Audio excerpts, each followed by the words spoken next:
Hello everybody. Today is Monday. It is Monday. And I'm starting just a few minutes early. Not much, but just a little bit. And I thought the first thing I would do is to stream swatching some colored pencils. And so I thought that's what we'd do first. It's good to have you guys here. How are you? How are you? Hello, Angela. Hi, Kathy. Good to see you. Haven't seen you for a while. Dorothy.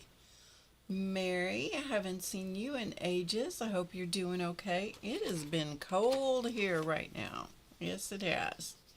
It has been a cold weekend. Kind of a cold, today was especially chilly. How about where you guys are? Is it cold there, or are you staying nice and warm? What I'm doing while we chat a little bit, I am just swatching out this set of colored pencils I have that are actually made for kids, although they're kind of pricey for kids, I have to say. They are Stabilo Woodies, and so they're big fat colored pencils. I'll show them to you in just a second. They have a lot of pigment, big color core in them. And although I have heard about these for a long time, I've never tried them. So I thought we're just gonna, I got some, actually I got a set for this particular set I got for myself, and I got one for my little great-granddaughter who turned 4 in October. She's the one that cut the Christmas check in half so she could share it with her baby brother. That one. And she is a pretty sharp little cookie. She's always thinking. She's very dramatic, very dramatic. Everything is either wonderful or a huge crisis. Anyway, I got a set of these for her and a set for me, and I don't know whether she has used hers. Her mommy is likely to be the one using them, actually, until she gets a little bit older. But anyway, all I'm doing is swatching them on a piece of watercolor paper, and then what we're going to do is liquefy them with water, and then let's see what they look like. So the first thing I'm doing here is just simply making a color chart sort of thing, so that we can see what they look like when we have water added to them.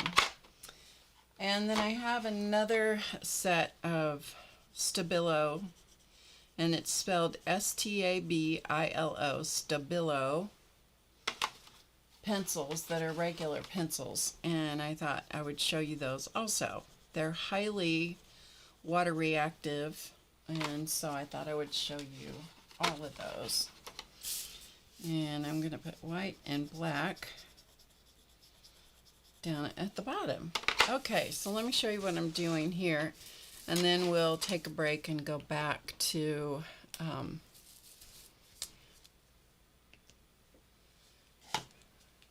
I'll show you what I'm going to do, or what we did do. How about that? So this is all the colors in this particular set of the Stabilo pencils.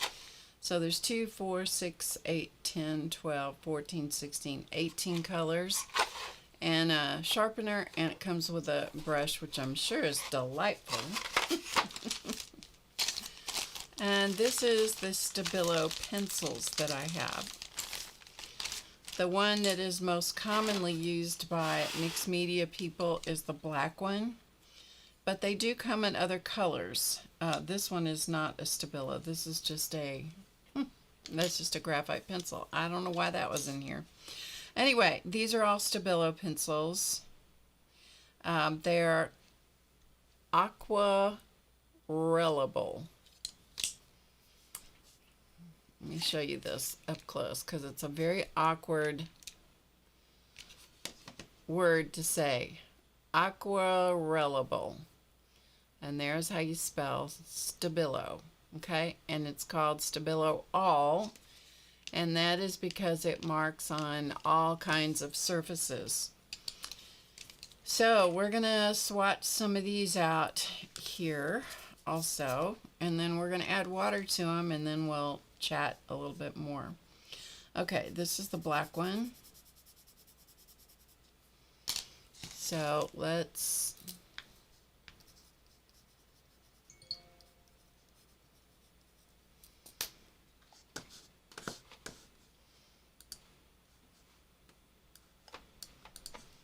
okay. So they come in black, and these are the colors that I have anyway.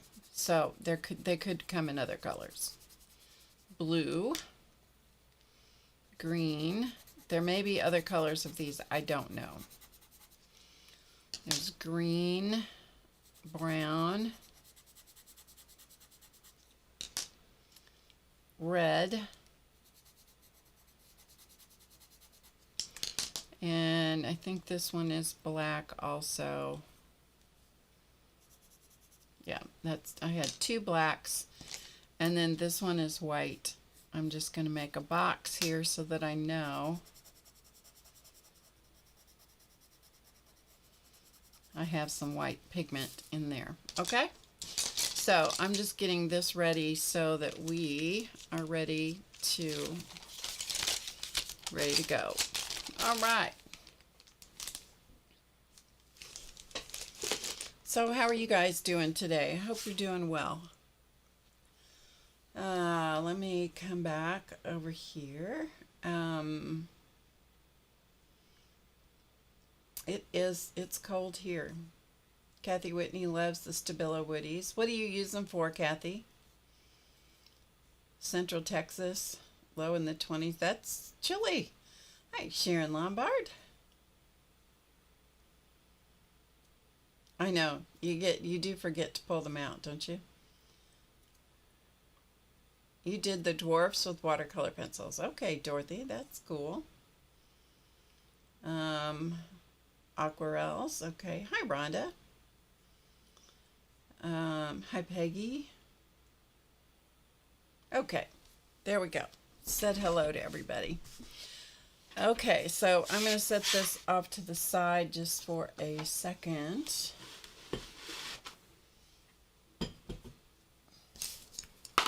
And we will liquefy these and see what they look like in just a minute.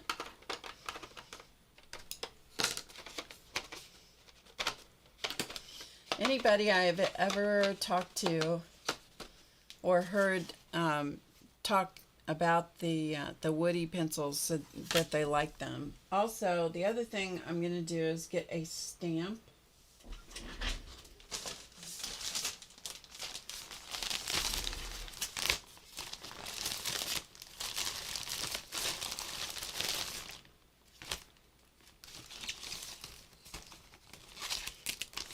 And we'll play with that just a little bit also.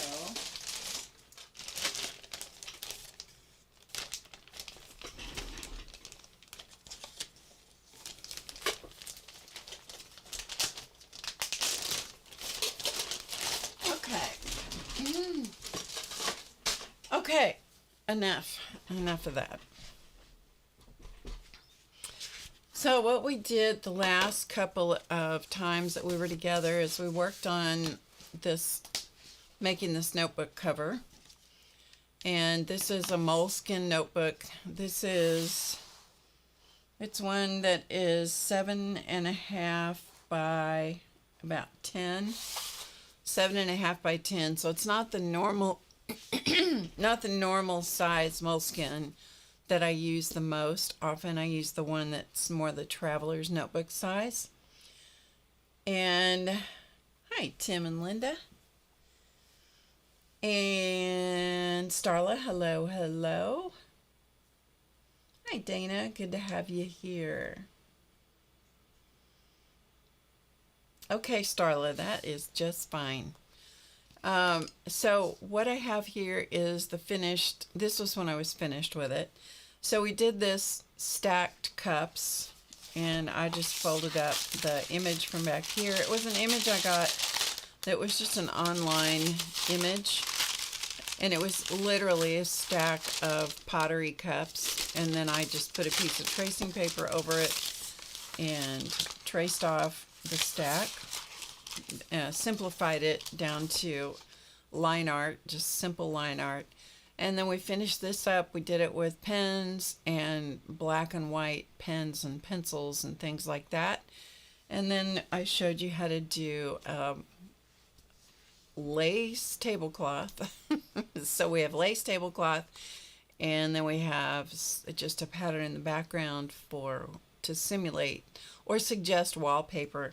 And then I inked around the outer edges with, let's see, this color of ink. This is archival. This is the old packaging, archival ink in sepia. So it's kind of that reddish brown color, and it just helps kind of frame in, frame the cover. Anyway, so the other thing that I did with this is I took it outside and I sprayed it with Krylon matte finish. It's Krylon 1311 is the number on it. Matte finish, and that sealed in the charcoal and the colored pencil and all that kind of stuff. So it shouldn't go anywhere. Okay? So there you go. That's the finished thing. Sometimes I don't finish things. Sometimes I finish them and forget to show you.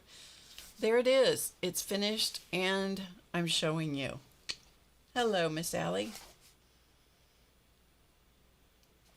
Anyway, I really liked how it turned out.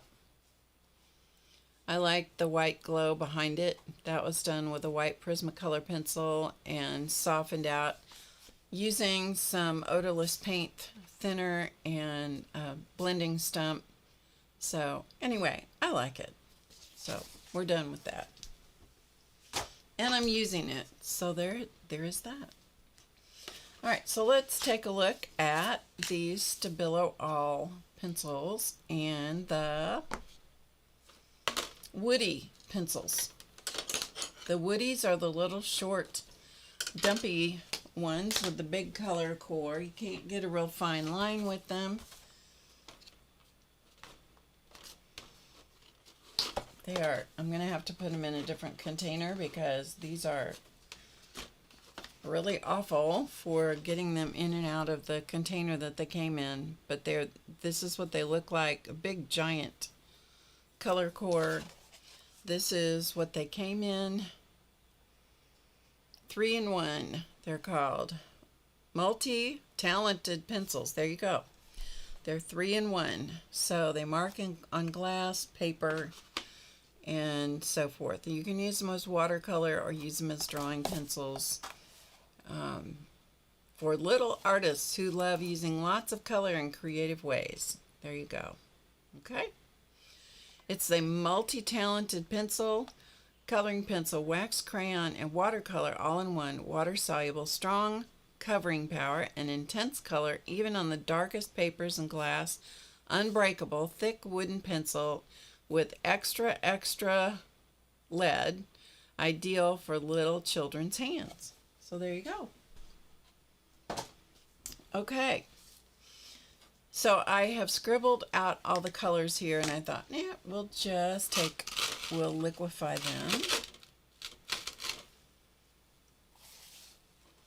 them. Well, who knows, Miss Allie K? It's hard to say. Okay, so I just have a watercolor, this is watercolor paper that I've scribbled these out on. This is just a cheap watercolor brush. And so we're just going to liquefy these. And just see what they look like. These top two are metallics. So silver and then gold.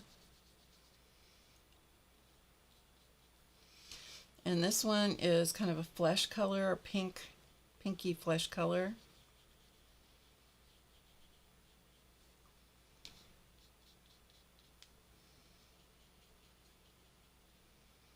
It's trying to liquefy all the pigment out so we could really see what it looked like.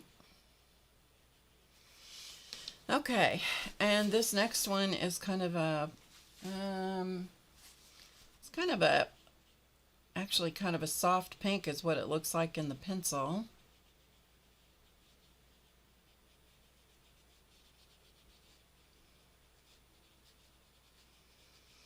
So I have a funny cat story to tell you in a little bit here once we kind of get going. That one, for some reason, the pink is not wanting to totally, it's not liquefying out quite as much as I expected it to. This is like a kind of a magenta. Like most pigments, there are going to be some in the colored pencils and stuff that liquefy easier than others, and that's kind of the case with these, it looks like.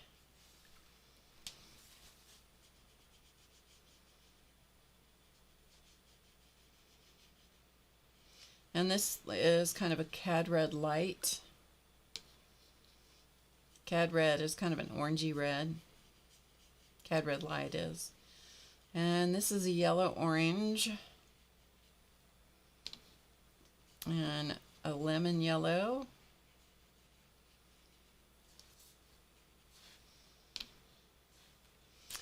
And this is, in the pencil, it looks like this is a lime green. Yeah, it's kind of liquefying out to be a lime green. I think one of the big advantages with these for little kids is that they're not supposed to break.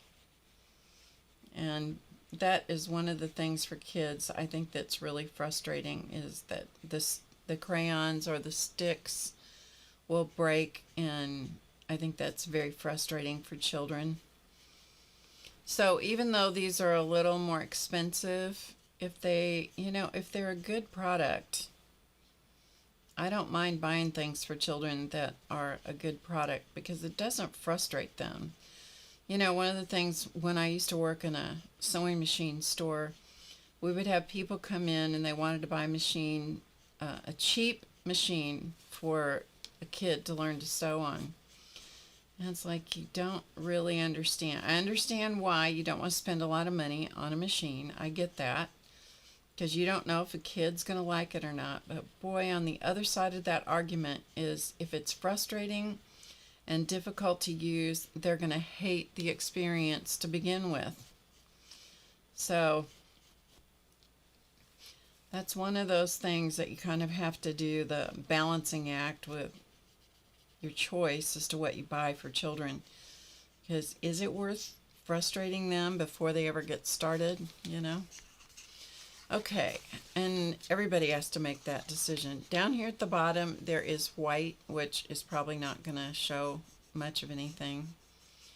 And so what we're going to do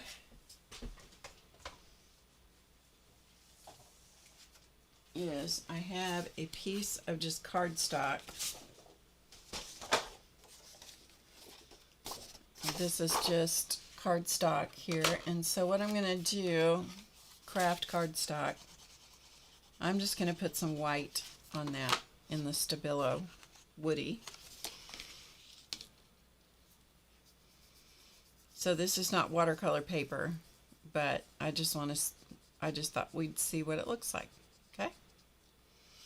And the same thing with the white Stabilo All pencil.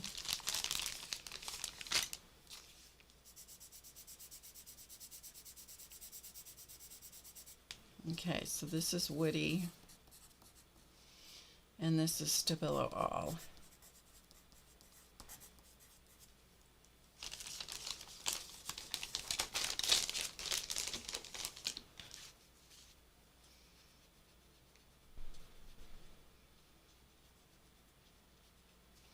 Okay, and we'll just let those kind of sit and do their thing there.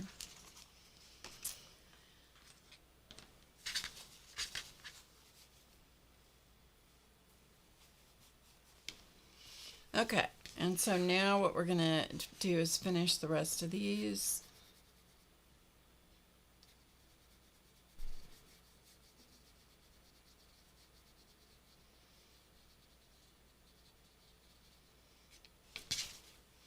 So that's a kind of a ultramarine blue. This is a nice purple. Good colors for kids. And this is the brown. It's a nice brown, kind of a burnt umber brown.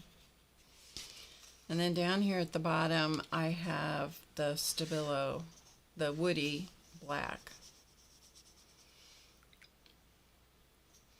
And this is one of the reasons people love the Stabilo products, because the black, it just liquefies so easily. Okay, then let's come up here to the Stabilo All pencils. So that's what these are right here. These are different than those. So there's the Stabilo All black pencil. There's the blue. That's a nice blue. Green. We may get some things flowing together here. One of the things that's kind of cool about using the Stabilo pencils is you can draw things with the Stabilo pencil and then just lightly go over them with water, and it kind of blurs the outline, and yet you don't lose the outline. And that's kind of a neat aspect of using the pencils. So, okay. So there is the colors that we have. The big swatches are the woody swatches, and the small swatches are the Stabilo All. They're all from the same company, but they're different products. Okay, so there's that. And then what I thought we would do is use some of the woodies here, and we'll color on this stamp. That's one of the things that is really cool about using the woodies and foam stamps.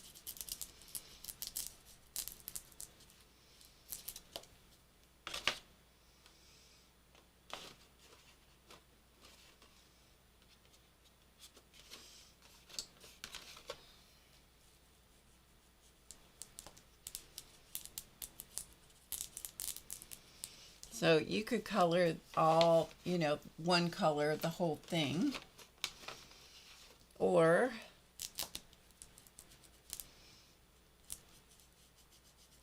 do like this and just blend up some colors on it, right on the stamps.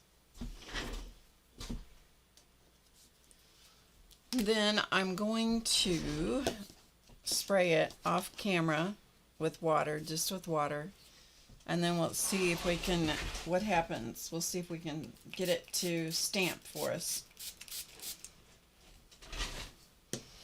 Okay, I think I may have overdone it with the water, but that's okay.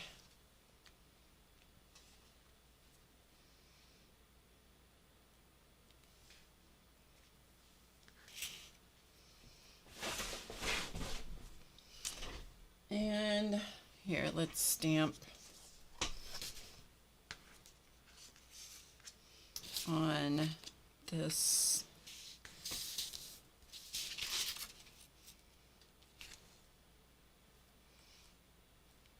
craft.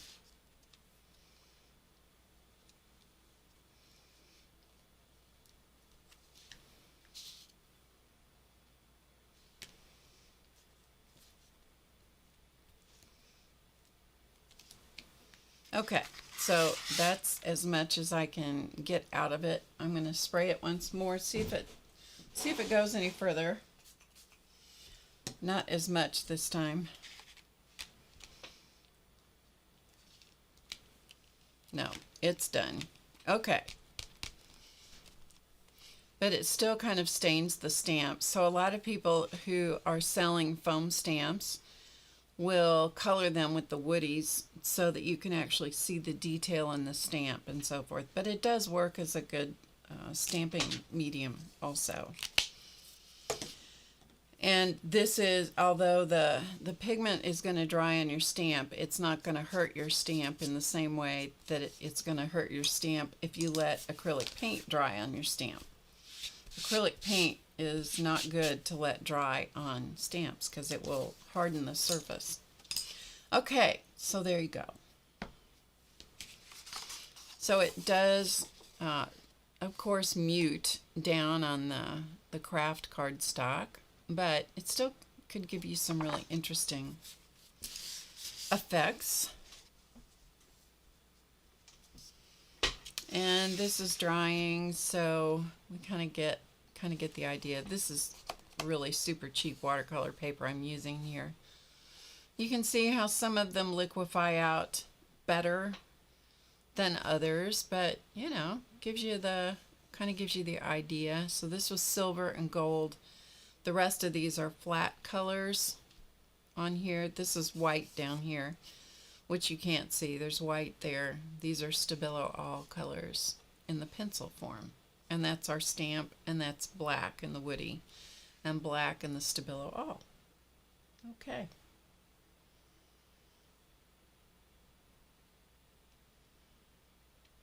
All right. Any questions about that at the moment?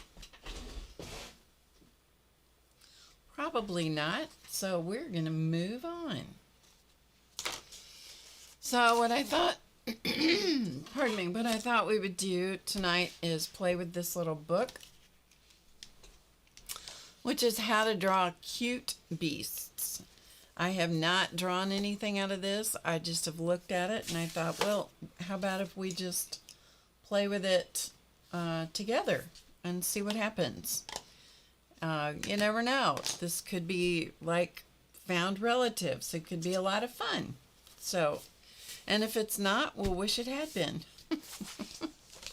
So here is the surface that I'm going to use. This is in an art journal that we did this background. This was a couple of weeks ago. Just put a whole bunch of random papers down and stuck them down with a glue stick. And then I went over the top of them with white gesso. And then on top of that, I used a coat of, this was after it was totally dry. I used a coat of this, which is Daniel Smith Transparent Watercolor Ground, on top of it, just to see if that, basically just to see what it did. So that's how this page is prepared. All the papers were put down with glue stick, and burnished down really well, and then a coat of white gesso so that it would kind of unify things a little bit. And then a coat of the watercolor ground to hopefully make it more receptive to the watercolor experience with our woodies and whatever we decide to do. And if we decide not to do that, we'll do something different. Okay, so I marked some in here that were kind of cute. I've had this book for quite a while. I do not know why I bought it. This is not one of those that I'm normally attracted to. However, it just seemed like it was kind of a cute book. And it came out in 2020 by Quarto Press. Quarto is the publisher. And the author is Angela, I'm going to say Nguyen, but who knows, it's Nguyen. So I marked a few little things to play around with, and I thought we'd just draw them on top of this collage background. I thought, well, let's start back here. Let's start with the elemental bird. An elemental bird. Okay. So we have several different basic ways that she suggests starting a bird. So how about if we start with this one? Let's start with this one first. And so she just starts with a circle and then turns that into kind of a pear shape or a teardrop shape, and then adds the details to it, right? This said the nature elemental bird is green in color with leaves for feathers. This one is the water elemental bird, is smooth and curvy. White lines highlight with glossy water. Highlight the glossy water or glassy water, who knows. And this one is the electric elemental bird, has spiky qualities and a bright yellow color. So let's draw these birds, shall we? Because why not? What else do we have to do tonight besides draw birds and other cute little beast things?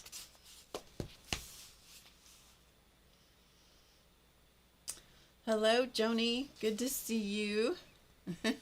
Your husband's busy. He's busy watching football. I bet that's true. That's probably what Elton is doing too. Or will be. Okay, let's start out with something that's let's just start with a basic bird, shall we? We're going to do a combination of the Aquarelle or the Stabilo pencils and the Stabilo woodies. So let's do this one to start with, just with a Stabilo pencil. So let's take a look at this and let's just do it according. And I'm just going to put them all over this page. That's what I have envisioned. So it doesn't matter where we start and it doesn't matter what we do.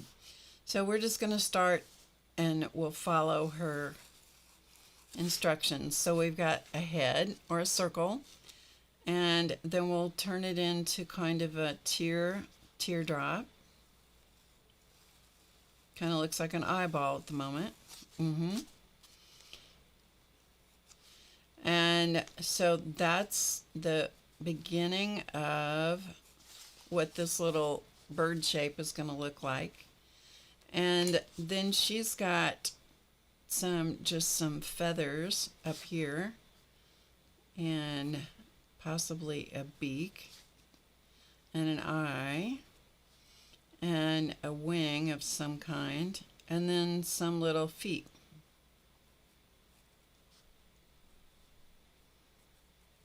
Okay,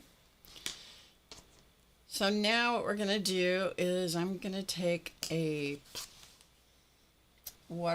just a brush.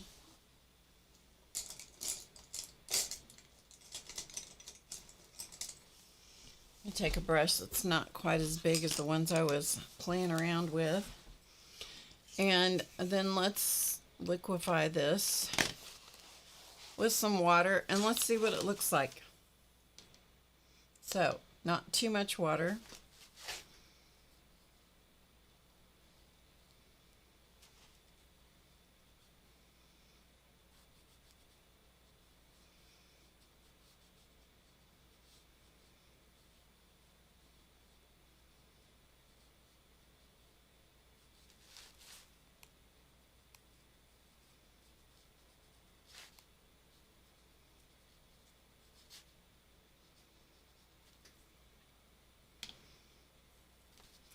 And liquefy its little feet down here.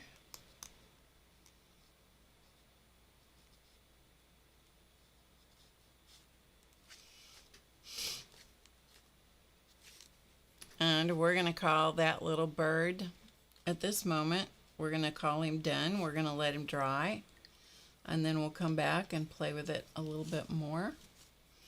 So there's bird number one.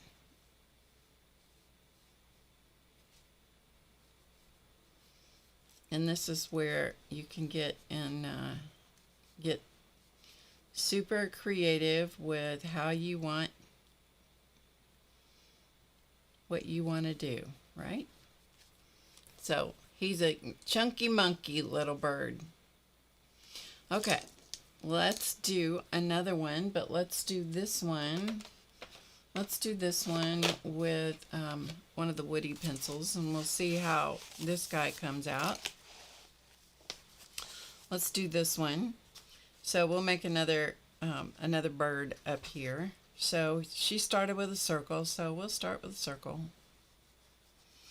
And then make a little teardrop body shape on there. These feel a little bit more like a crayon in my hand than the Stabilo pencil does. Okay, and then this one has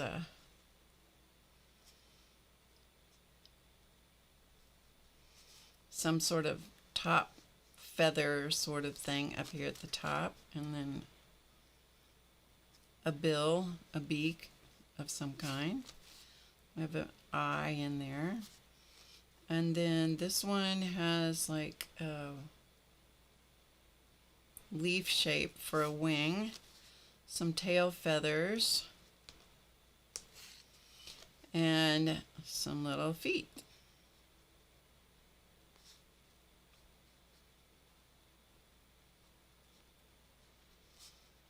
Now, the difference between this, drawing with this, and drawing with this is huge, because you can't get the fine detail with this, but actually that's kind of freeing in a way.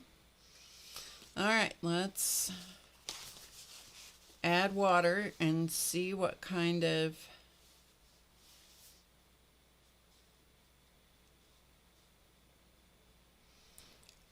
silly bird thing we can get out of this.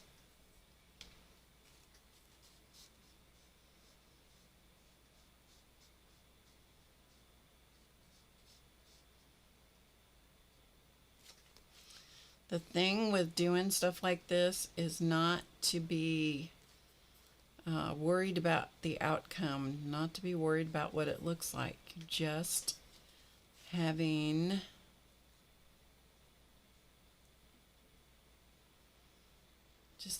fun, you know? One of the things that I think as a society that we're not doing a lot of at the moment is having fun and enjoying life and having a good time. And I think it's something we need to do a lot more of, myself included. We can come back and detail these more later, but we're just going to get kind of the basic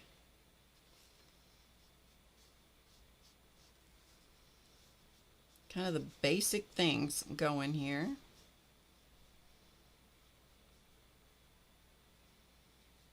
Okay, so we have whatever that is. It's a good thing these are beasts, isn't it? Okay, let's do the water elemental bird, which is this one. So we'll do some, because this was kind of my rendition of that, is this, which is kind of silly, but you know, they're all silly. Okay, let's go to the next one, the water elemental bird. Let's do, let's go to this kind of ultramarine blue. All right, so we got a similar thing happening. We're just going to make a marching line of birds up here. None of them are flying, so they're all just kind of hanging out here. So a head, a body. This one has some sort of ruffly crest, a beak. This one has, it's kind of roundish feathers, not pointy feathers.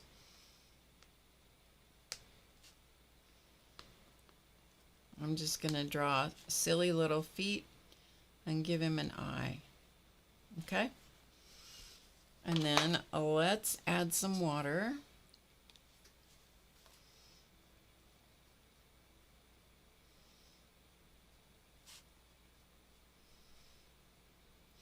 Sometimes it's just fun just to not be worried about how something is going to turn out. Just enjoy the process of seeing what happens, right?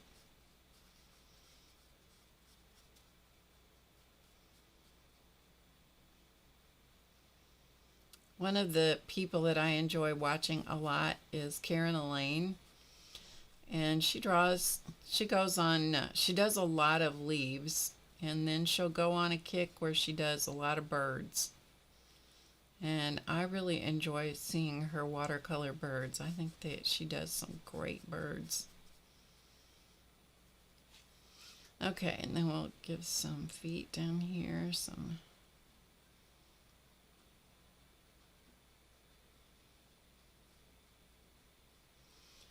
Probably have way too many toes for these birds, but you know, it is what it is.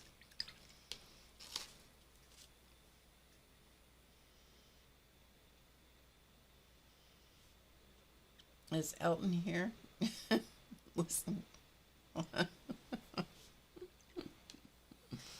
Told you he was watching football. Okay, so we have those birds. We need to let those dry, and then we'll come back and we'll do some detailing with some pins and stuff in a little bit. And then we have another bird. This bird that's flying. This is a phoenix, supposedly. So maybe we'll do this one in red, and we'll do it with the Stabilo All pencil. The red, because I happen to have a red one. All right, this one right here starts with 2 circles. So that's what we'll do. Okay, let's put this one, let's just put it over here, coming on across the page. So we're going to do 2 circles that intersect. So we have that, and then she's added a couple of eyes and a little beak. Okay, so we got eyes and a beak, and then she's got wings that come like this, kind of like that, and kind of like this. Okay, so that's kind of the shape of that, and then she's changed the shape to make them more like feathers, like so. Okay, so we got feathers, and then a little top knot sort of thing up here on top of this bird's head, which could look like a crown, but we're gonna just go with it. And then a tail feather back here that comes out, comes back like so. Okay, so we have this bird. All right, let's see what in the world we can make out of that. And it's got some feet that are kind of sticking up in here.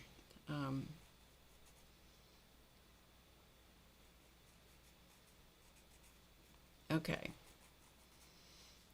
So it's supposedly coming down or burning up. I don't know. It's a phoenix. And then they've got some marks that indicate movement. So there's, or maybe that's fire. Who knows? Okay, so we've got a bird. So let's add water. Add water and see what happens.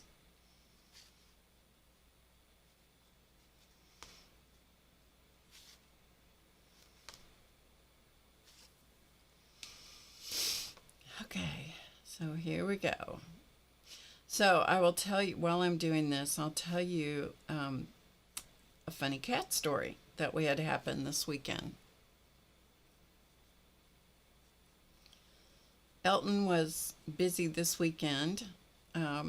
His granddaughter, who is 15 and a half, is a volleyball player, and she plays on a competitive league. And so there was a big tournament this weekend, and so he was involved with going to that, and I stayed home and took care of the granddaughter and daughter, their dog, who is part French Bulldog and part Pug. And he started out here as a puppy. They got him here as a puppy when his daughter and granddaughter lived here. So the dog is very familiar with the house, and he has kind of that typical bulldogish personality of, this is where I live, and all the rest of you are my servants kind of thing. That's just kind of, he just kind of enters the room face first, chest first. Well, okay, I'm trying to concentrate here and not doing a great job talking, and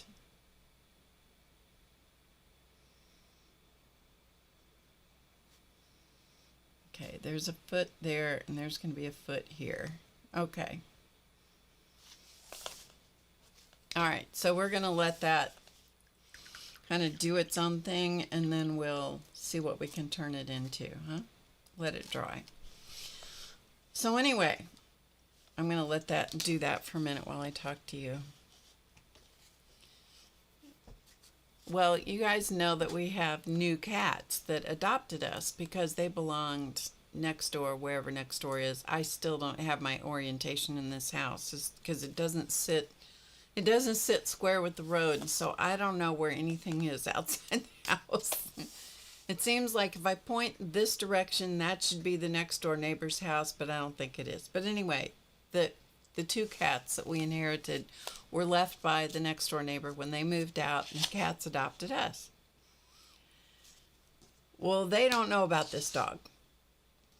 I mean, they literally don't know about this dog.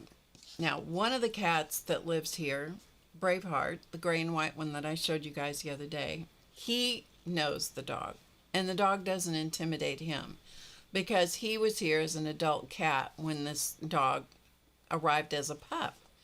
So it doesn't bother him. But the other two cats from the neighbors are like, what the heck has happened here? Literally, they are. What the heck has happened here? And that dog just scared he's not going to hurt him, but just scared the living daylights out of those cats. Okay. Well, one of the cats came in Saturday evening, and I didn't know that he was, usually they just come get on the couch with me. Everything's fine. But the dog had them so spooked, and only one of those cats was in. One of the two new cats was in. And I kept calling him, and it turned out that Elton came back home from the tournament. He drove a couple hours to get back home, and so he could sleep in his own bed.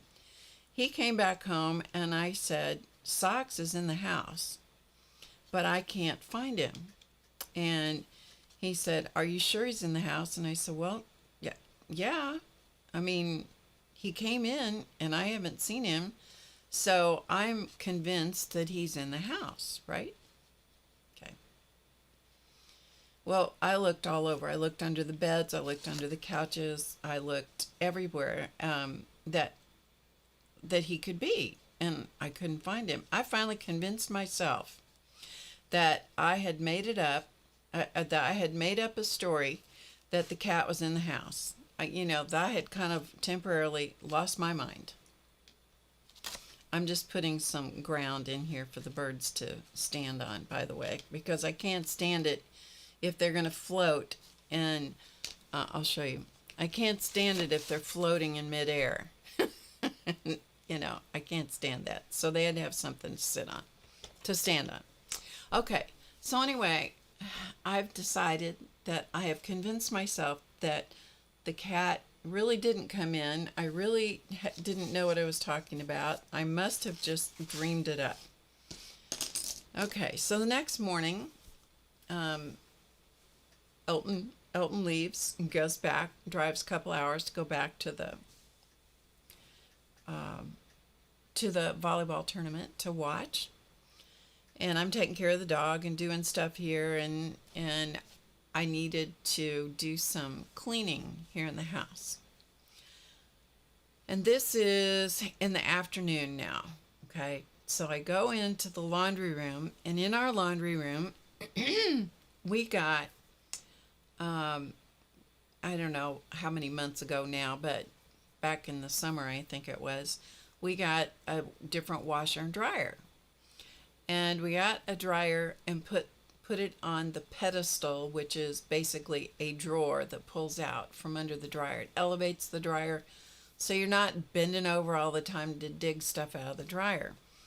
And it gives storage space in the drawer underneath the dryer so that I can store rags and towels and stuff, you know. The stuff that you have to have that you don't know what to do with, and there's no real good place to store all that, you know, raggy stuff. And that particular drawer is a great place to do that. Okay, so I'm tooling around here. I know the dog is in the house, and I know Braveheart, the gray and white cat's in the house, and the other two cats, I've convinced myself, are outside. So I walk in the laundry room, and I pull open the drawer to get the rags that I needed for doing some cleaning things. And here is the cat that I could not find. He has been gone for probably 15 hours. I have not seen him. He is in the drawer under the dryer, in the drawer, laying on the rags, just as content as he can be. And when I pull open the drawer, of course, it shocks the daylights out of me. I said, "Socks." And he goes, "Meow." Like, here I am. Surprise. Yeah. And then my next thing is, how in the world did he get in there? Right? How did he do that? And the only thing that I can think of is that the drawer must be open from the back. You know, it must have a low spot in the back. And so he somehow got between the washer, either between the washer and the dryer, or between the dryer and the wall, both of which are not wide spaces. And this is a pretty big cat. He must have gone back there to get away from the dog and got to the back of the dryer and discovered this little area that he could slither into, and he was perfectly safe. Perfectly safe. I'm like, oh. Yeah. Anyway. Cats and their antics. You know what I mean? Cats and their antics.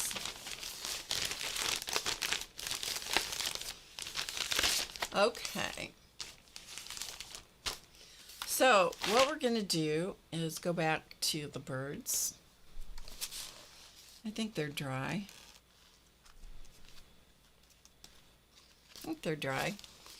And let's use a black pen. This is a Sharpie brush marker. This is a little bit big, but these are cartoony things. And so let's detail these little guys.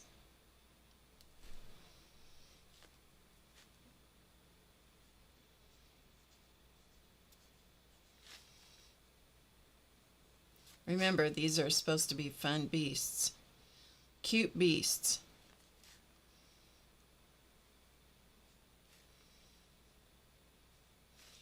And this is a little thicker than I want, but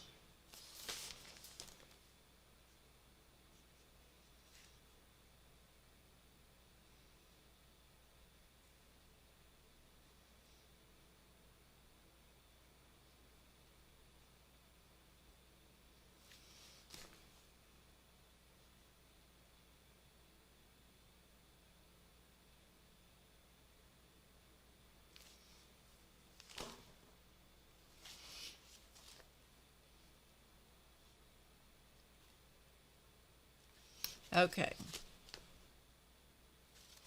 So we have one funny looking bird.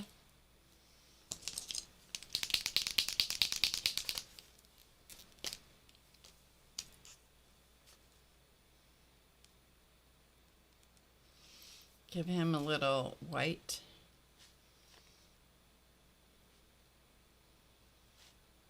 And we'll highlight a few little feathers.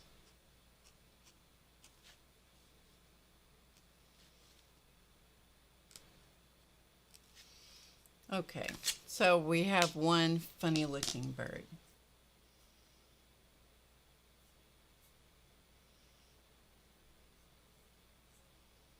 Okay, let's go to the next one and see what we can come up with. All right, this is supposed to be a, what is this one? This is the nature elemental bird.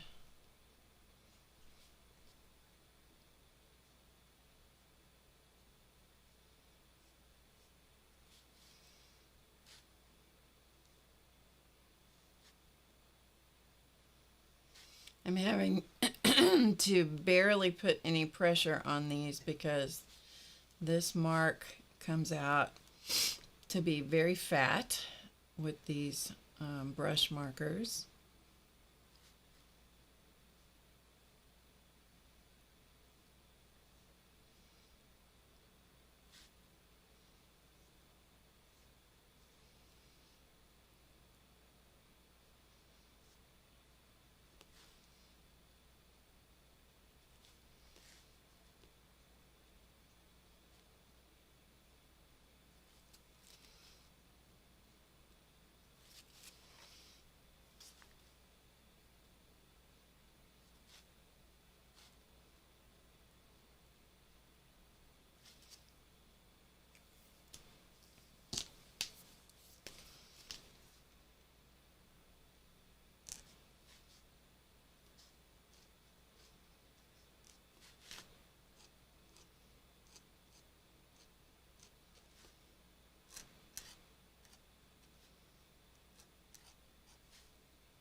Okay, we have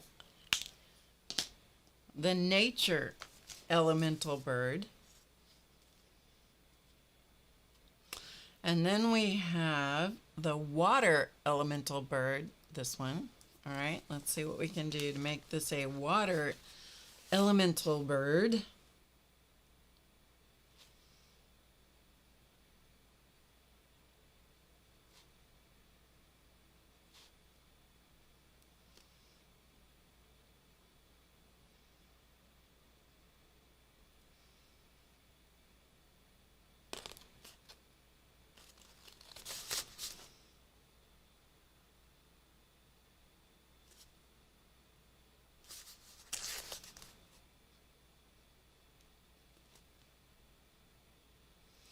Okay, we're gonna switch to a different marker here in a minute because this is such a big fat marker. It's making such a big fat line.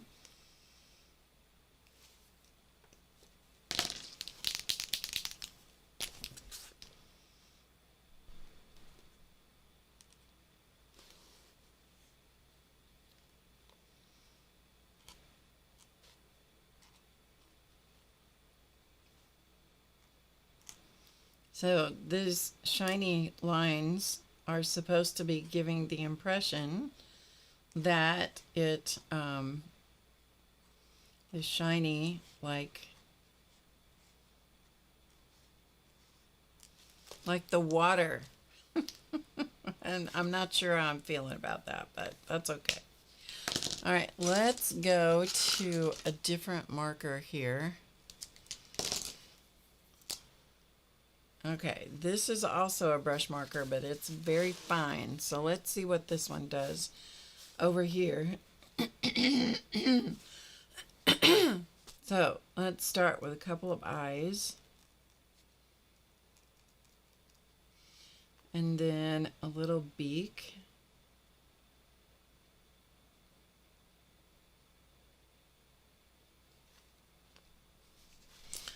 And then we have this bird looks really scared. I guess if it was burning up and being reinvented, because it's a phoenix, I guess that would make some sense. I don't know.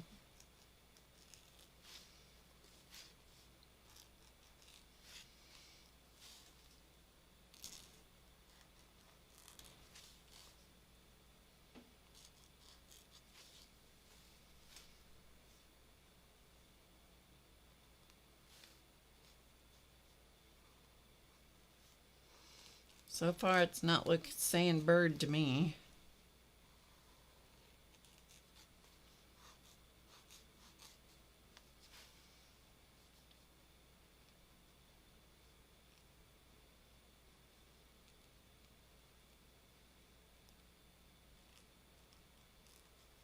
So it's got its little feet that are kind of going, help! Okay, this is not saying beak. I'm going to make this a little bit, maybe a little bit more beakish.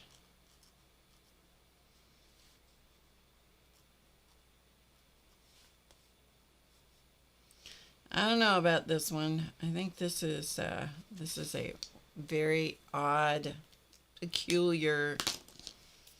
Maybe he's too fat. I don't know. Let's give him a place to look. Sometimes that helps. I'm not sure that did. And this one is, this is supposed to be indicating motion of some kind.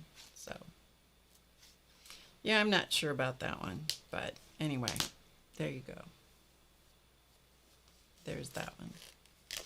Okay, so we have some birds. We have some crazy looking birds. So let's now go to, we're just playing, you guys. You know that, right? He's different. He's your favorite. He's a little wacky. That red one's a little wacky, I have to say.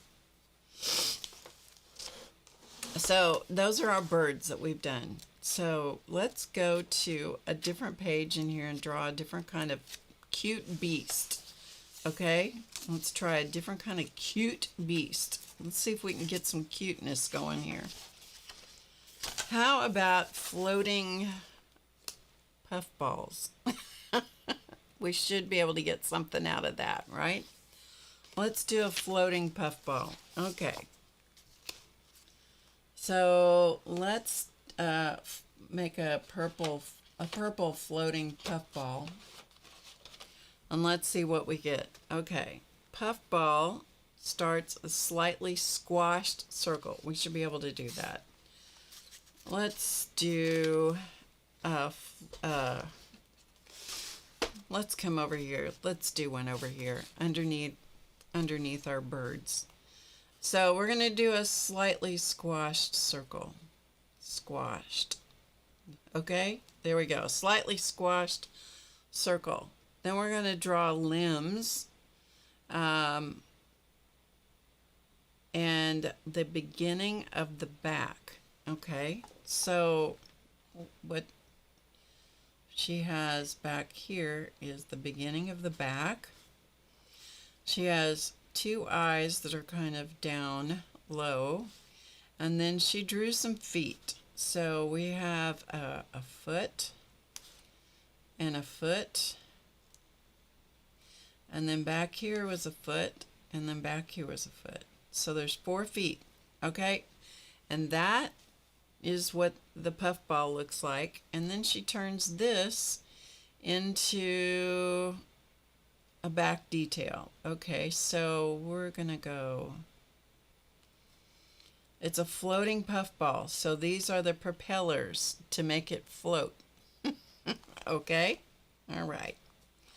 All right, let's do another one. Shall we do another one? Let's do a pink puffball. So we've got one back here that is sort of similar. So a squashed circle.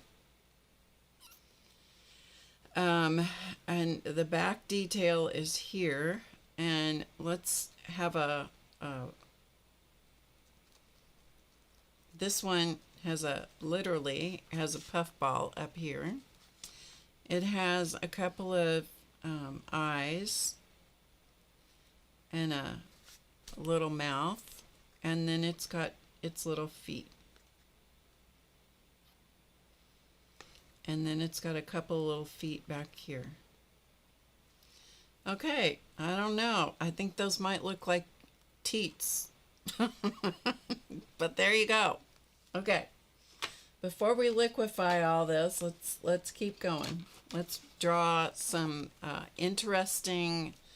more interesting puffballs. How about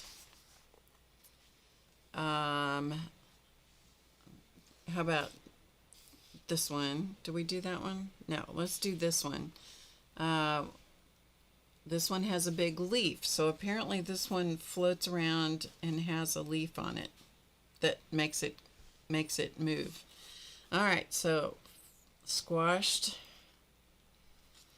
oval, and then it has a cute little face,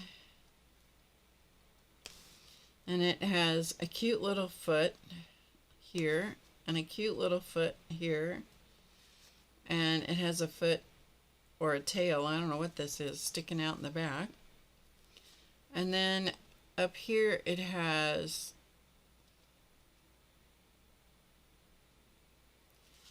this, whatever this thing is that makes it float around, because it's a puffball, you see.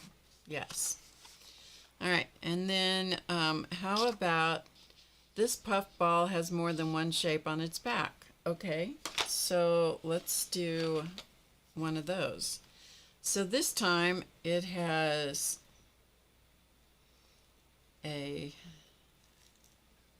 more of an oval body, and it has multiple little things on its back. These are just cute little beasts now, okay? They're just cute little beasts, and he's got some feet. Okay, and then she added like little propeller type things over here.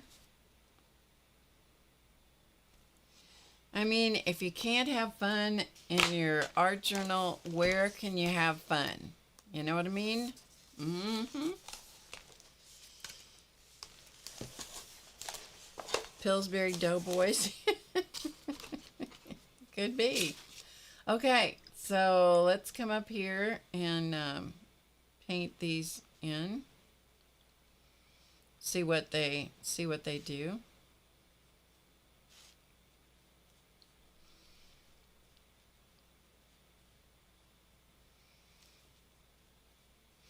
The other day I was watching, and I have to say that I laughed out loud. And when I'm watching a YouTube video, it's not difficult for me to laugh out loud when I'm watching reels of animal antics. That makes me laugh out loud. But to watch people do something and make me laugh out loud, it takes a lot for that to happen. Well, the other day I was watching an artist who does a live stream. I don't catch her live because she goes live on Facebook, and I don't do Facebook. So I always catch the replay on YouTube. And she was doing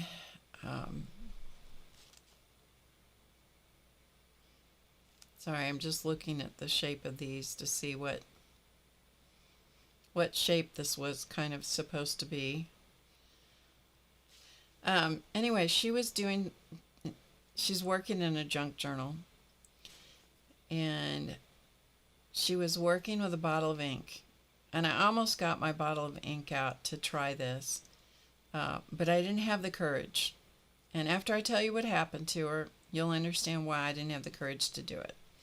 She was using something that was kind of like a bingo dauber, and I have a whole bunch of those bingo daubers.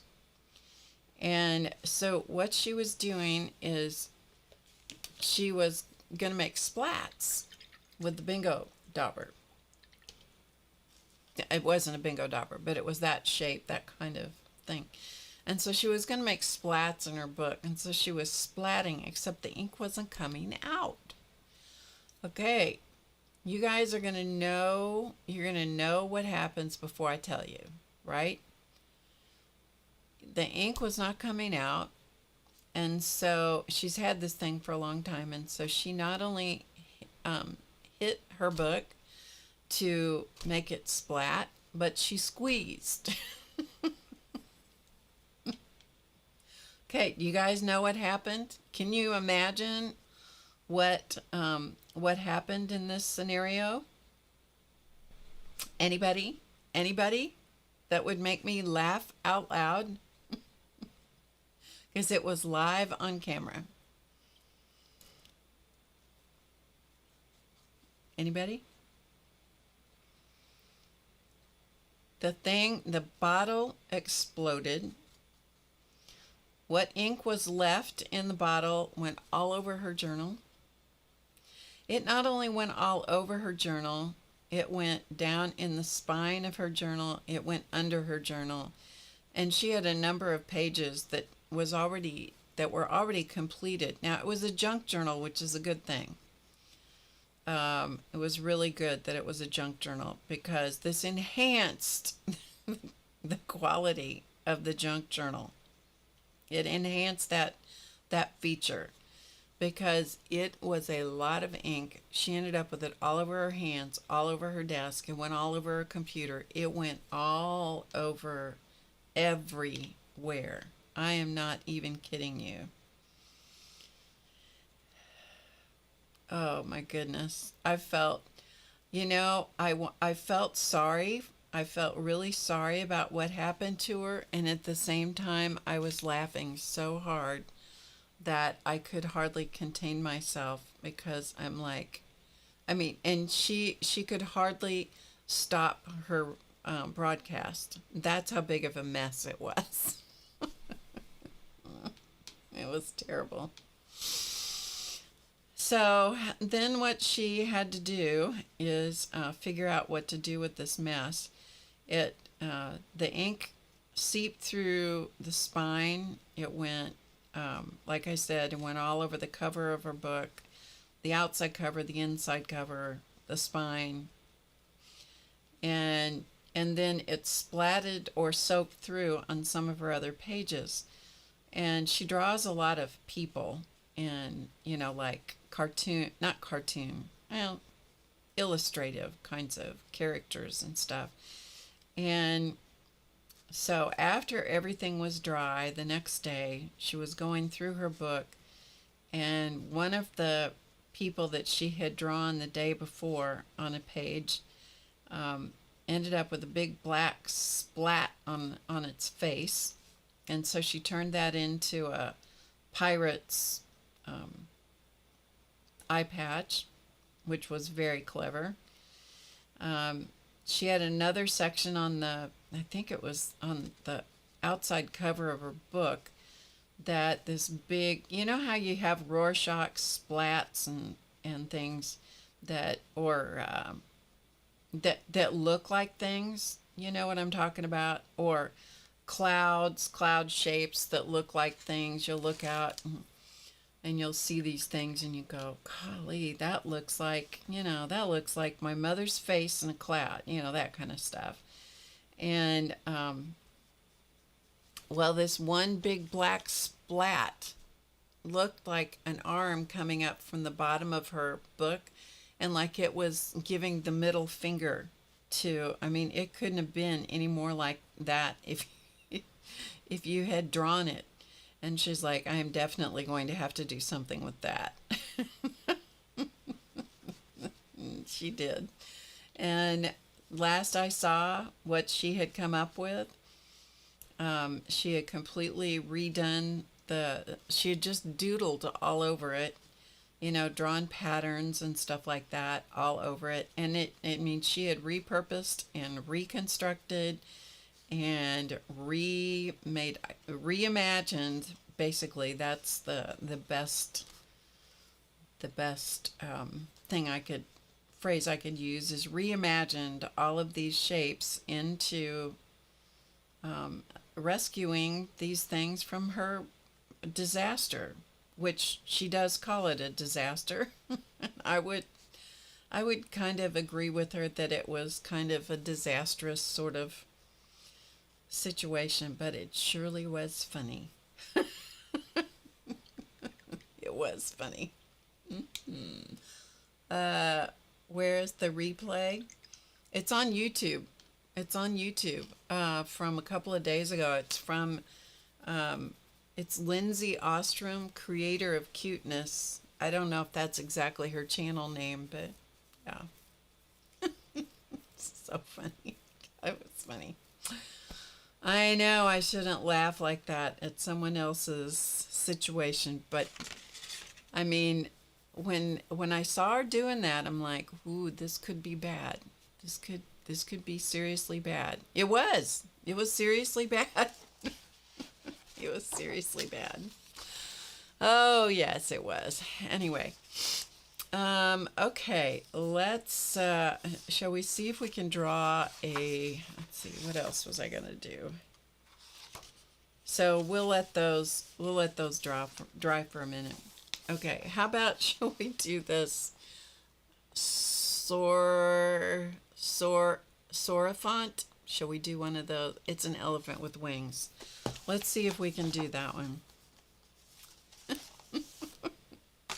Okay, let's use a different, I'm going to put these back in here. These are my Stabilo All pencils. I really don't want to get those confused with my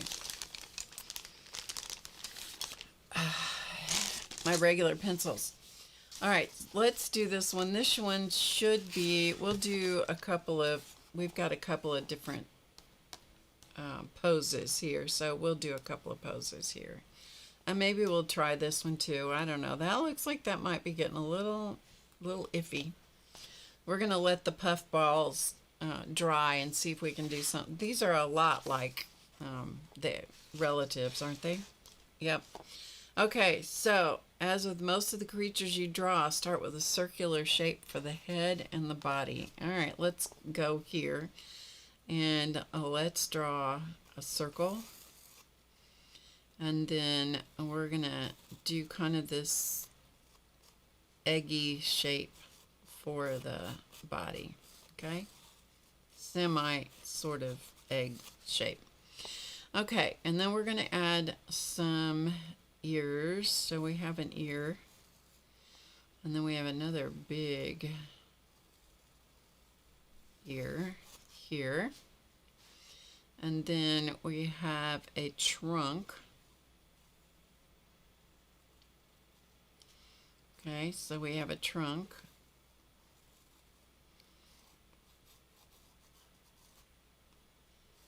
Okay, and then we have some little legs that kind of come like so, and like so, and then we have a wing that comes like, because this is what makes it into a Sorafont, whatever that is. It's a beast. It's a cute beast. And then a funny little tail. Okay? And then there's a little mouth. There, sort of. Okay, so this comes Okay, let's see what let's see what happens when we liquefy this. I have no idea. I have no idea what's happening here. We'll just see what we'll see what we can come up with here, folks. So here is our big ear. And we have another ear back here.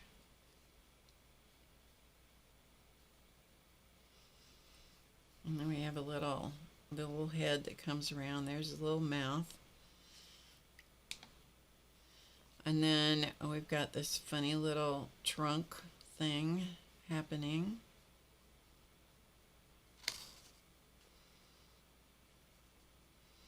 Gotta make sure that trunk is hooked onto the face of this Sora font. Okay.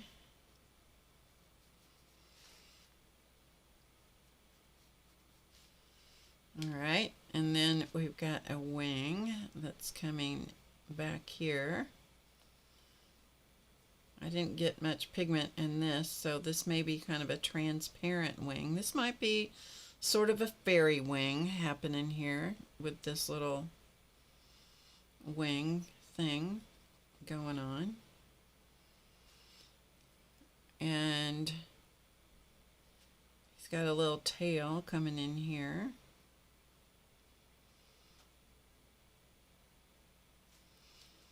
And then we've got a body.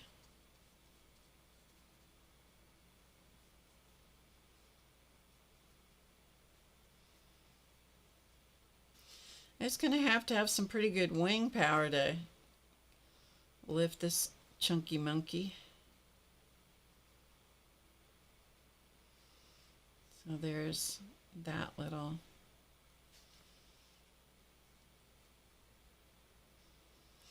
I'll tell you another thing on YouTube that makes me laugh is there is a bird. It's actually on Instagram. And I think he's a parrot of some kind, but he dances. I think I've shown this to you guys before, talked to you about it. Anyway, he likes to dance and he likes music and he likes Alexa to play music. And so he'll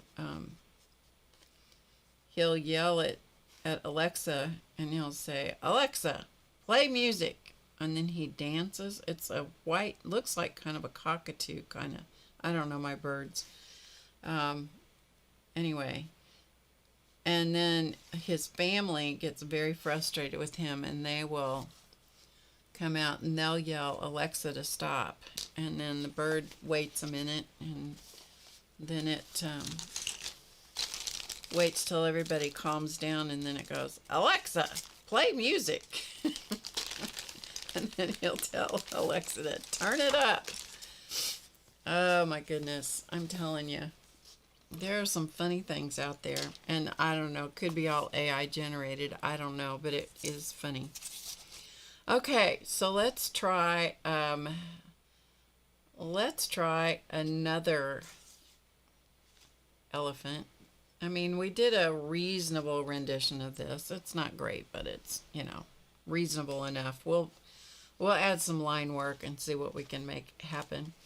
Let's try another one. Let's try one up here. So this time we're just going to follow the steps. So we're going to make a circle, and we're going to make ears. Okay. Okay, so we got big ears. We have a trunk that comes out like so. And then we have a body that's coming around like this. Ooh, this is a chunky one. He's very chunky. And then he's got his little feet. For some reason, only has 3 feet. I don't know why. And then there's a wing back here. And then there's a wing that comes from here. Oh, it's hiding the other foot, that's why. So we got a wing that comes here, and it comes like this, and this, and this, sort of. So we have a wing that's down, okay? All right. I don't know what this is going to look like. Let's try it.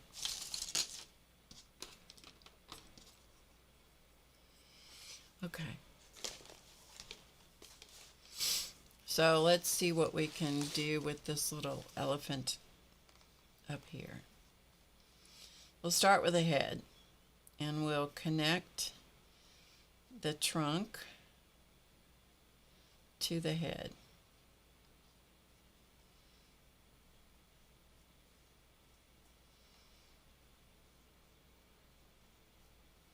I do like the way these pencils liquefy. I like the way both of them liquefy the Stabilo All, and also the woodies liquefy easily. It's just harder to get a fine line with the woody. But I have a lot more colors in the woody, so there is that.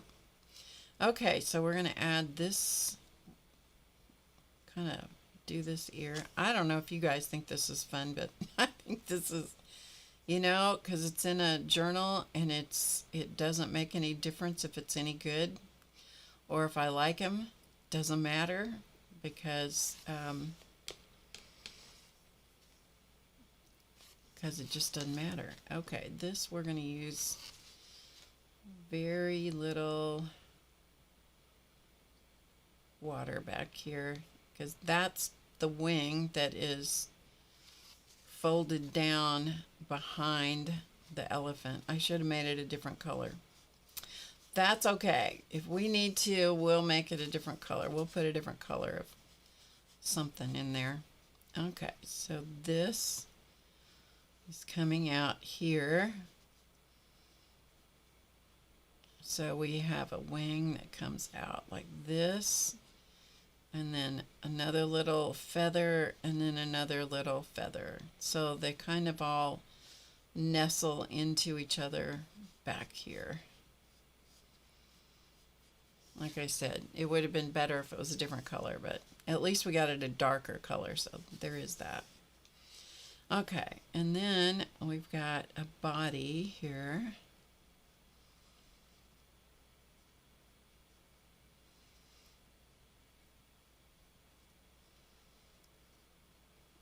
I think with all these things, you got to have the line work.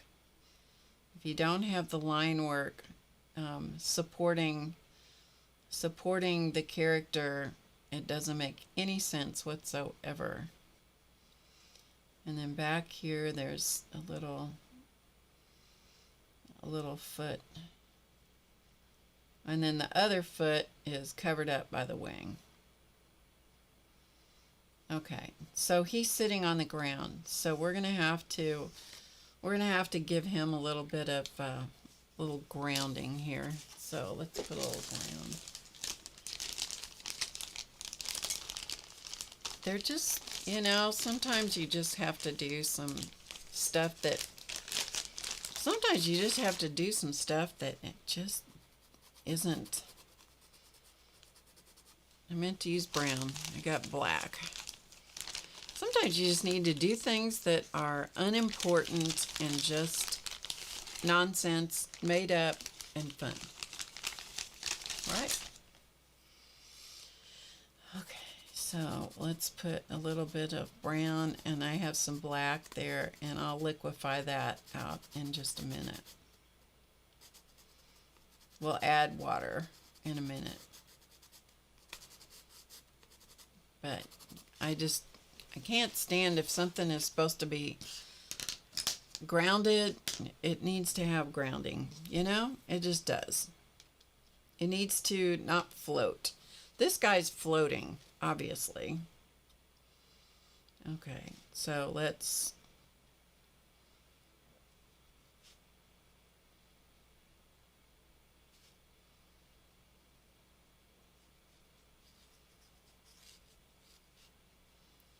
Okay, there's our elephant on the ground.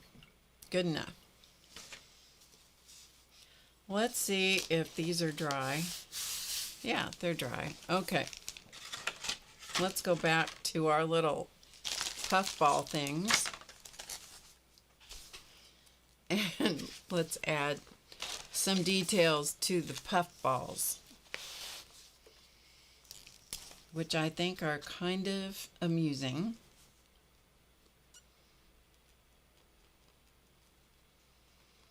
Okay, and I think that this one needs a little mouth. All right, and then let's come up here.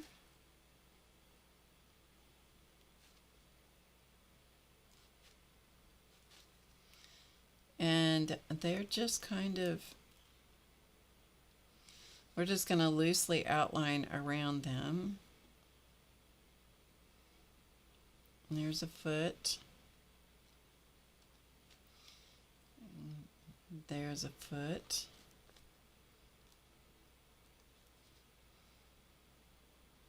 So I'm just going to loosely outline, and then they've got a little foot back there and a little foot back there. Yep, that's what it shows. It surely does. All right, so we have that one. This one has eyes here and a sweet little mouth like that.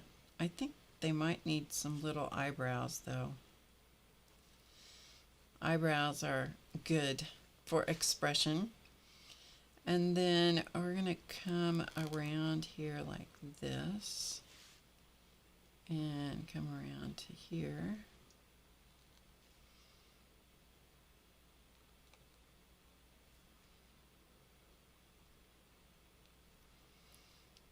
Like so.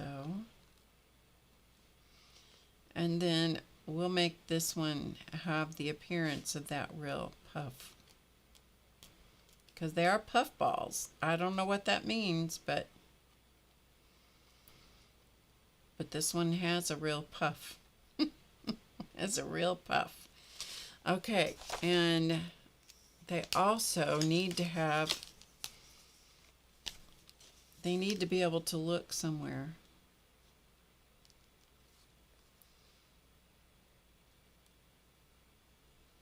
So it needs a little sparkle dot. And actually, this needs to be bigger. Yeah. Okay. And there was something I was going to do up here, but I don't remember what it was. Oh, over here on this one. This guy.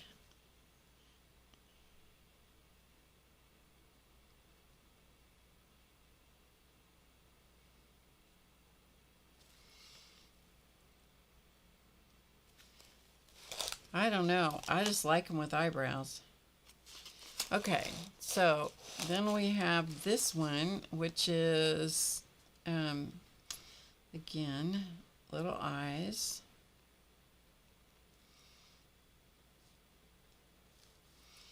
A little mouth. A little, whatever this is, leaf-shaped thing. And then comes around like so.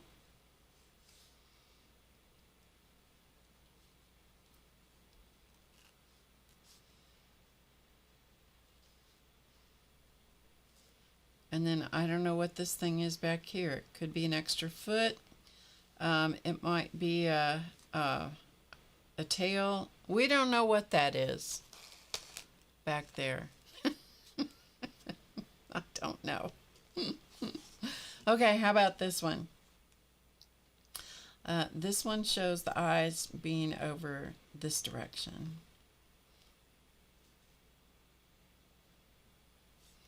Okay, and then a little, whatever these little propeller things are.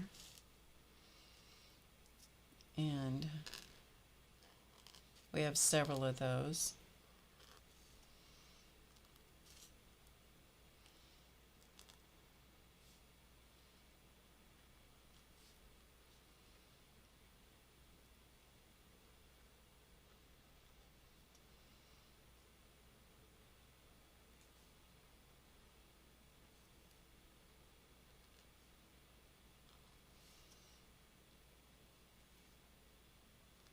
There you go. I have no idea. I have no idea.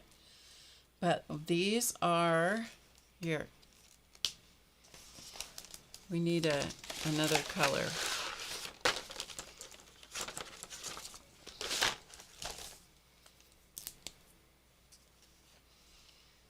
These are the puff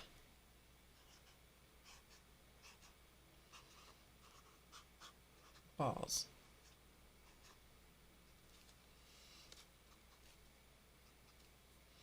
So these are the puff balls. Okay. And then to make that even,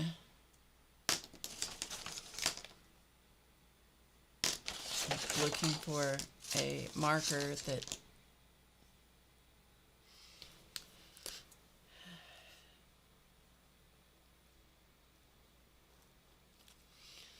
not going to show up, so we're going to have to find a different one here.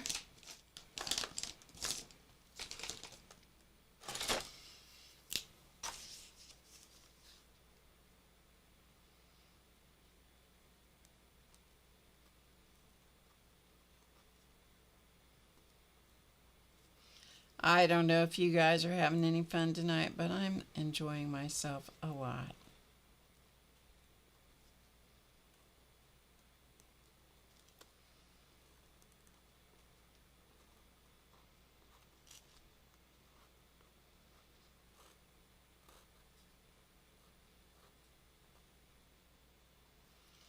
There we go, the puff balls. Okay.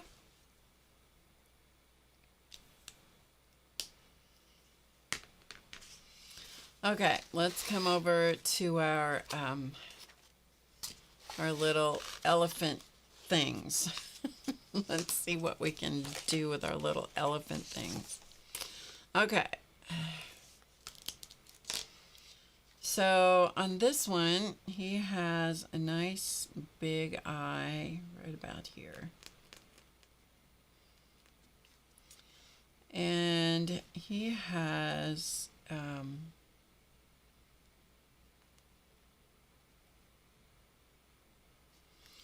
little smiley mouth that comes in right about there.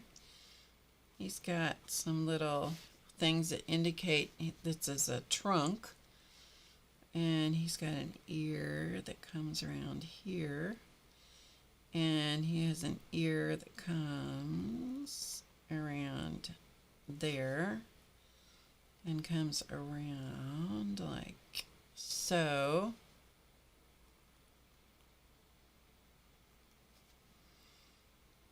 This little trunk thing. He's got his little mouth. And he comes, he's got kind of a little cheeky thing.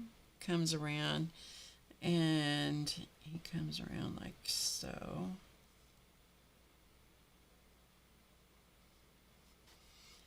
And he's got a foot, a leg and a foot with some little toenails. And another little leg. Only has room for one toenail.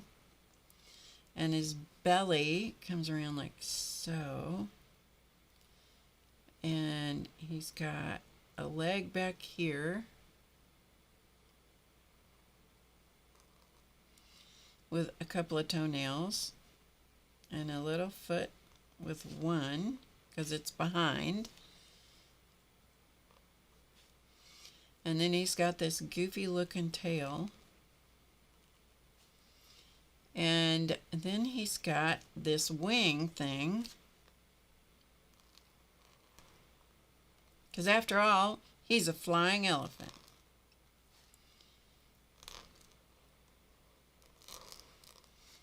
And there he is. And he's kind of funny looking. But, you know, there he is. And he's flying. So we'll give him some movement marks like he's flying through the air with the greatest of ease. Okay, how about this one? Now this one, let's work on this wing first of all, because that is a goofy looking thing. Well, here, we'll put it in the ear first. So we got the ear, and it comes around. We'll go ahead and do the head shape. Then we can do that wing. And he's got cute little eyes with some little eyebrows and some marks to indicate that it's a trunk, and then we'll outline his ear around to there. Okay, now let's work on this wing, because I don't know if there's hope for this.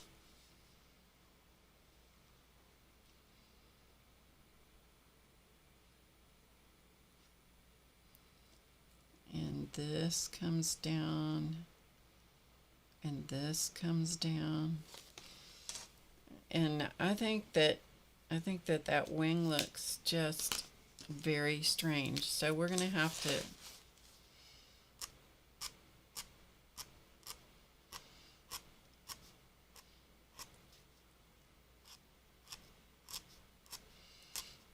give it some movement, some texture, something that will look different than the rest of him. So it might indicate that it's kind of wing-like. Okay, so then we have another wing peeking around from back here. But we're going to draw in the rest of the body. So we got this, and we got his little leg, little belly, a little other leg, more belly, and then a little leg back there. Maybe some toenails. Okay? So then we've got this business back here. So that's a wing. And so maybe we'll put in a couple of white marks back there that kind of help suggest that it's different than the rest of this. Okay, let's give him a place to look. This is a happy little guy right here. I like this one. He needs a little eyebrow. Yeah. And I think that he needs toenails. They need to be painted a little bit. So I'd paint them with a different marker, but white's what I got in my hand. Okay, so we got that one. Okay. Then over on these little guys, he needs to be able to see, so he needs a life light, sparkle light in his little eyes. Okay, all right. I don't know. I don't know, you guys. Yeah, is this just a total and colossal waste of time? Could be. This guy is going, help! That's what we should do, is we should caption all these. Okay, let's do that. Let's caption these. Where's my marker? Okay. Okay, so this guy is saying, let's make a thought bubble here.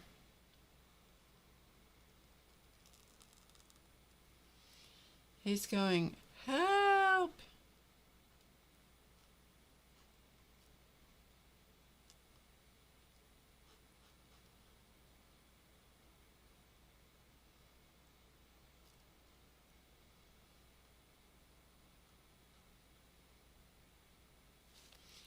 Okay, what do you think this guy is saying? What do you think this elephant, what is this? Sorafont. Sorafont. We should write that in. These are the SOAR.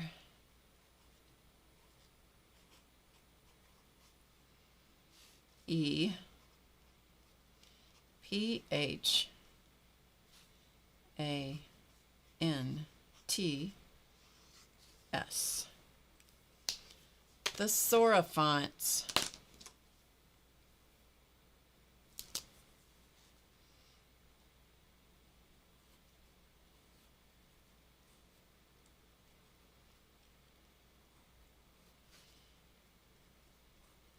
So what do you think they're saying?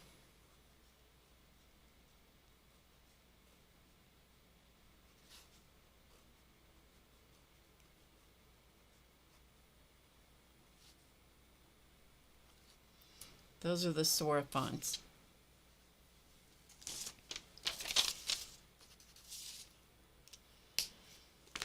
What do you think they're saying?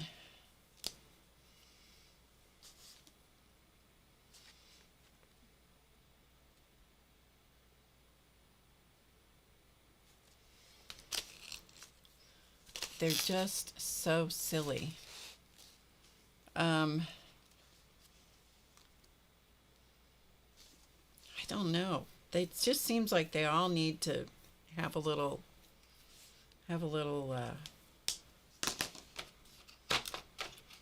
silliness involved. This guy seems like he should have a little fire going on.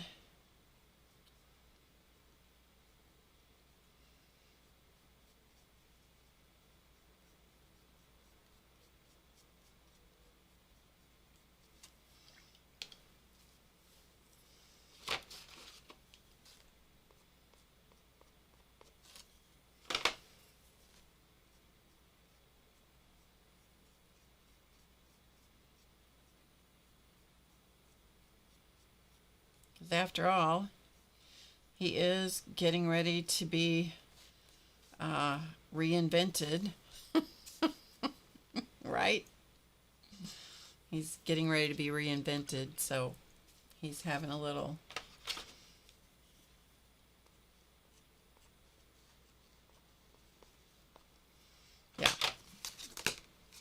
little fire going on here for this guy. Okay, so that's that one. So no wonder he says help, right?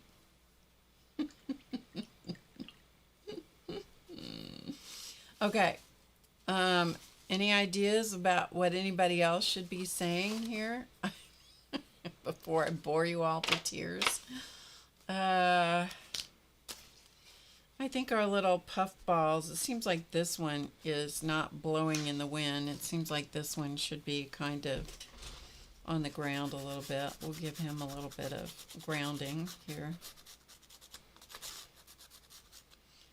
This one seems like he's kind of floating away. We'll give him some movement lines. So he's actually floating. This one seems like it's kind of on the ground. So we'll ground him a little bit, give him something to stand on. And this one kind of seems like it's taken a rest, so we'll give it a little place to stand.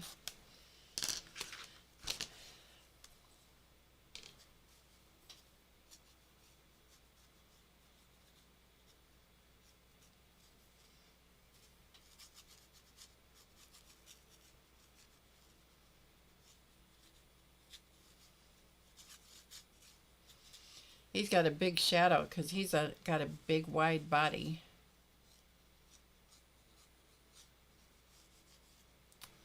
Anyway, I think we will kind of wrap it up for tonight. I don't think this is one of the all-time, oh, what a great stream, Barb. No. Sometimes they're not all winners, you know.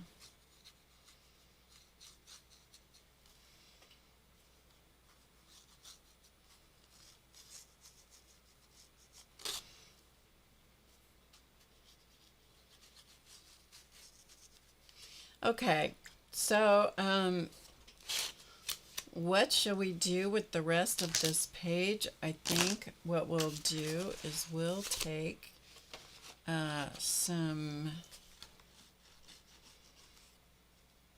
woodies.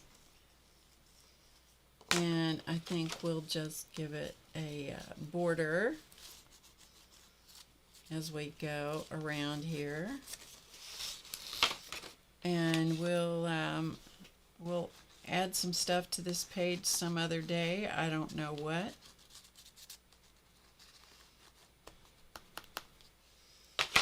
And sometimes it'll just be, sometimes you just have to do something silly and not care about the outcome. And that's probably would be what today would be.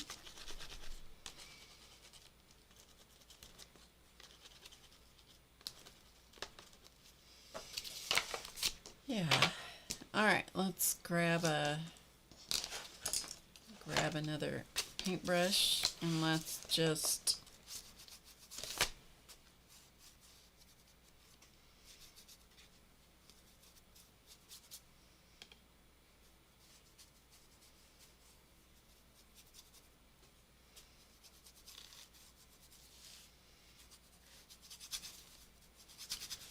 add some color in here.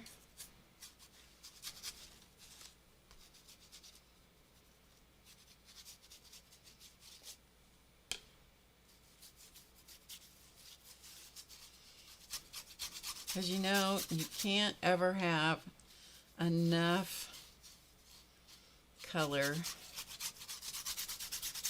in your life. You just can't. Don't make your life full of taupe and tan. Some people like taupe. Taupe is my least favorite color in the entire world. I can stand it to be trim boards trim boards in a house. I can stand that, but I can't stand to wear it. And I can't stand rooms full of taupe.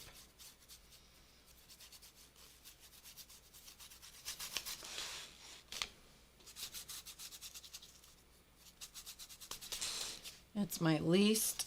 I don't even think it's a color. Some people love it. Some people do their whole house in taupe and gray. Oh, I would feel like I was encased in a tomb. Gotta have color for me. There was a quilt artist, I've forgotten her name, and she had the most colorful, amazing house. And I'm like, if I had the courage, I'd do my house like that. I mean, she had like walls in her house that were colorful. Every wall was different. I mean, it was all tastefully done. You'd have to like color a lot. Oh, her name was Freddie Moran. That was her name. It just showed up in my mind.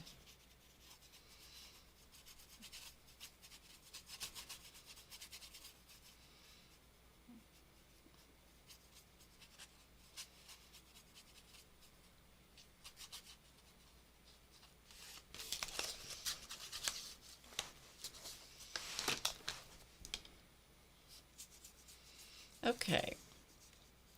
I don't know if you could possibly have any questions tonight, but if you do, pop them in the chat.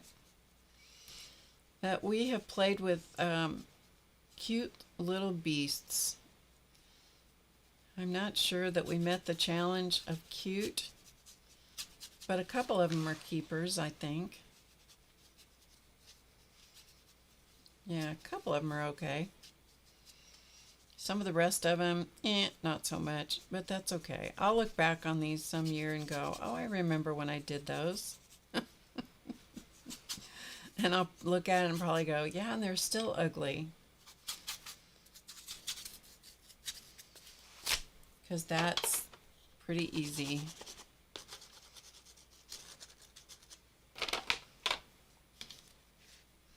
I do like how fast you can put pigment down using those woodies. You can really put a lot of color down in a hurry.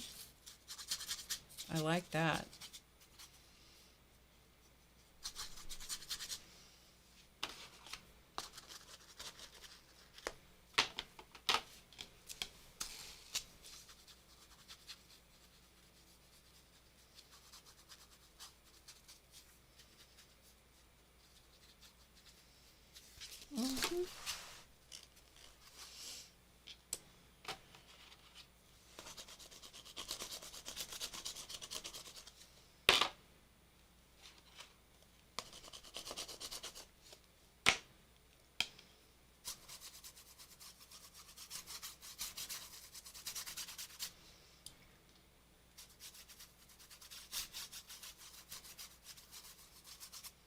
Well, that was certainly a bright color. My goodness, that was bright. I had no idea that was going to come out to be that bright. It will probably tone down after it dries.